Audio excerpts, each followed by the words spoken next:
The point of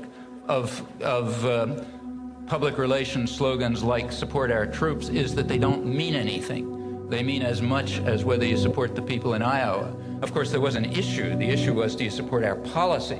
But you don't want people to think about the issue. That's the whole point of good propaganda. You want to create a slogan that nobody's going to be against, and I suppose everybody will be for, because nobody knows what it means, because it doesn't mean anything.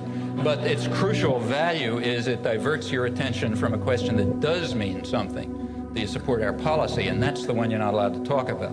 So you have people arguing about, do I support the troops? You know, of course I don't not support them, and so on, and then you've won. That's like Americanism and harmony. We're all together, you know, empty slogans, let's somehow join in them. Let's make sure that we don't have these bad people around who disrupt all of our harmony with their talk about class struggle and their rights and that sort of business. Well, that's all very effective. It runs right up to today, and of course it is carefully thought out.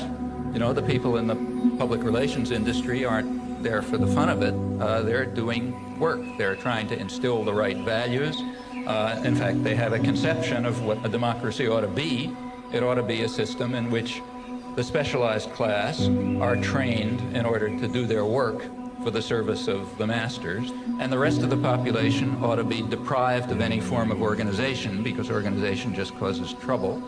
They ought to be sitting alone in front of the television set and having drilled into their heads daily the message which says the only value in life is to have more commodities, or to live like that rich middle-class family you're watching, and to have nice values like harmony and Americanism, and that's all there is in life. You may think in your own head that there's got to be something more in life than this, but since you're watching the tube alone, you assume I must be crazy because that's all that's going on over there.